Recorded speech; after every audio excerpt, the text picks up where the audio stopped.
দেখছেন নক্ষত্র, সবার আগে সবার পাশে। ফিরে এলাম বিরতির পর।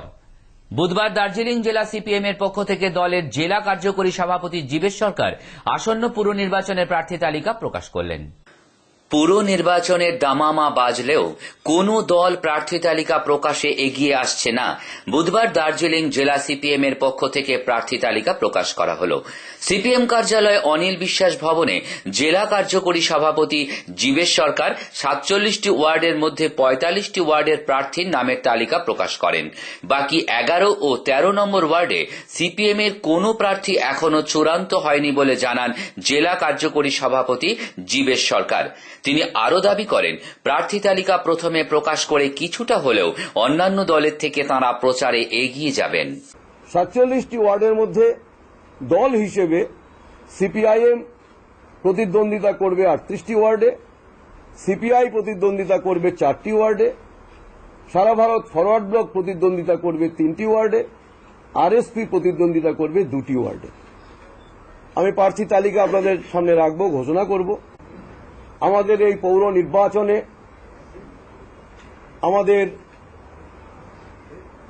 প্রধান মুখ হিসেবে জেলা বামফ্রন্টের আহ্বায়ক সিপিআইএম নেতা কমরেড অশোক ভট্টাচার্যকে আমরা রাখছি এবং তার নেতৃত্বেই আমাদের এই যে তালিকা, এই তালিকায় যারা প্রার্থী তার নেতৃত্বেই জনগণের জন্য তারা কাজ করবেন এবং সেইভাবে আমাদের প্রার্থী তালিকা আমরা প্রস্তুত করেছি। নামের ক্ষেত্রে তালিকা আপনাদের দিয়ে দেব, তাও একদম প্রথা অনুসারে আপনাদের সামনে উপস্থাপিত করছি।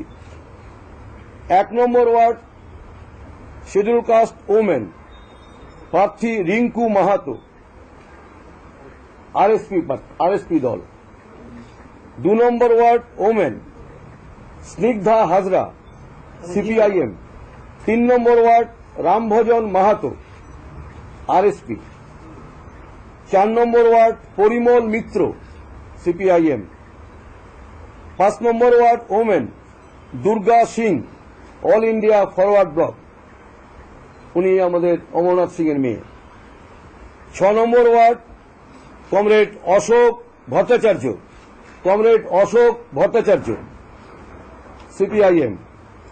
7 নম্বর ওয়ার্ড নন্দেশ্বর প্রসাদ, আমাদের প্রাক্তন কাউন্সিলর, দীর্ঘদিন কাউন্সিলর ছিলেন, সিপিআইএম।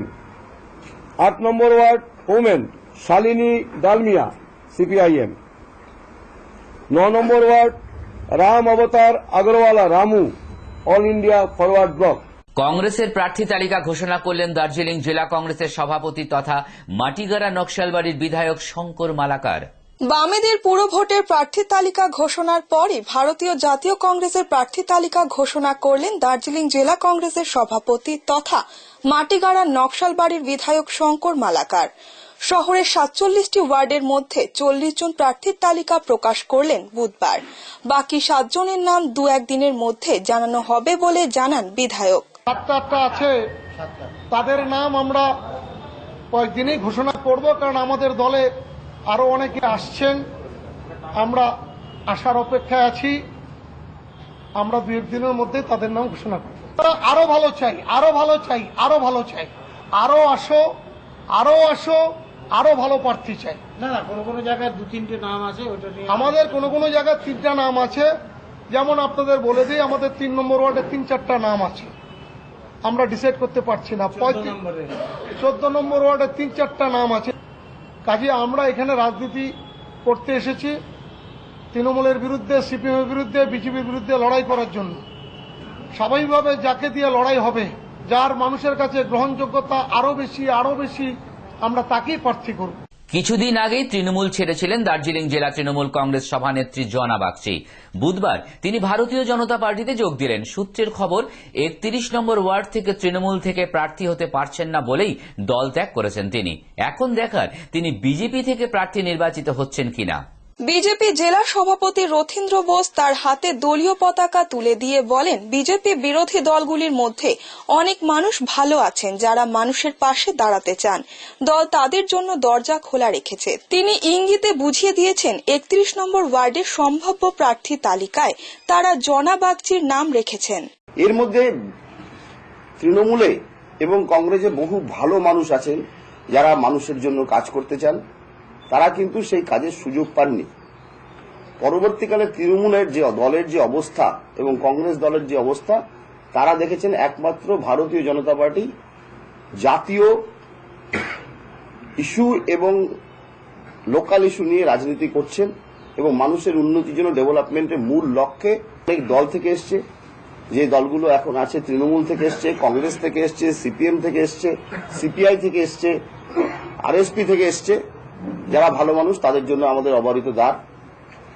আমার সাথে এখানে আছেন, আপনারা জানেন, শ্রীমতী জনা বাগচি, যিনি এর আগে তৃণমূলের হয়ে 31 নম্বরে উপনির্বাচনে উনি লড়াই করেছিলেন এবং উনি রাজনীতি করেন মানুষের জন্য, মানুষের কাজ করার জন্য। সেই জন্য উনি বিজেপিতে যোগদান করছেন আজকে। আমরা তাকে স্বাগত জানাচ্ছি এবং আমরা বিজেপি সবসময় তার সাথে থাকবো। তার সাধারণ মানুষের উন্নতির জন্য যদি কাজ করতে চান, তাকে আমরা সবসময় সাহায্য করব। বুধবার তৃণমূল কংগ্রেসের দল ছেড়ে কংগ্রেসে যোগ দিলেন শিলিগুড়ির 14 নম্বর ওয়ার্ডের মহিলা তৃণমূল কংগ্রেসের সভানেত্রী ভারতী পাত্র। কংগ্রেস দলের জেলা সভাপতি শঙ্কর মালাকার তার হাতে দলীয় পতাকা তুলে দেন। দলীয় সূত্রের খবর, টিকিট না পাওয়াতেই দল ছাড়লেন ভারতী পাত্র। তিনি এদিন দাবি করেন যে বুধবার রাতে 14 নম্বর ওয়ার্ডের প্রায় 2 শতাধিক তৃণমূল কর্মী কংগ্রেসে যোগ দেবেন। মহিলা সংগঠনের সভাপতি এবং জেলা কমিটির সদস্য আমরা যেহেতু প্রেস ক্লাবে এত লোকের জায়গা হবে না, 6টার সময় 14 নম্বর ওয়ার্ডে একটা মিটিং আছে। ওনার সমস্ত সহকর্মী, প্রায় 2 শতাধিক সহকর্মী 14 নম্বর ওয়ার্ডে 6টার সময় ওরা যোগদান করবে। উনি যেহেতু নেত্রী, ঠিক আছে, ভারতী পাত্র তৃণমূলের নেত্রী, উনি আজকে কংগ্রেসে যোগদান করলেন এবং তার হাতে আপনাদের সামনে আমরা পতাকা তুলে দেব।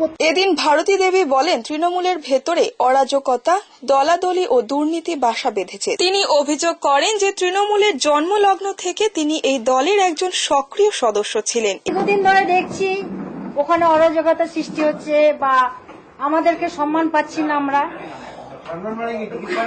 না, টিকিটের জন্য না, নিজেদের মধ্যে দলাদলি। টিকিটটা পাওয়া যাবে না, তবে দেখছি যে ওখানে সংগঠনটা ঠিক আমার সুবিধা মনে হচ্ছে না।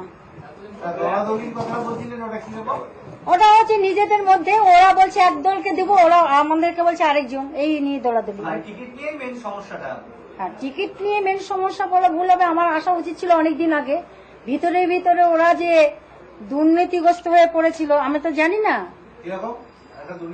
দুর্নীতি হচ্ছে যে ওরা আমি ওয়ার্ড প্রেসিডেন্ট, আমাদের কাছে আসেনি নতুন যে ক্যান্ডিডেট হবে তার জন্য যে আমাদের কিছু বলবে বা ওকে আমরা করছি, এই যে একটা বক্তব্য, সেটা কোনোদিন পেশ করেনি আমাদের। হ্যাঁ, অন্ধকারে রেখে ওরা কাজ করেছে। ফের সময় একটা বিজ্ঞাপন বিরতির। ফিরে আসছি বিরতির পর, ততক্ষণ সঙ্গে থাকুন নক্ষত্র নিউজ। আপনারা দেখছেন নক্ষত্র, সবার আগে সবার পাশে।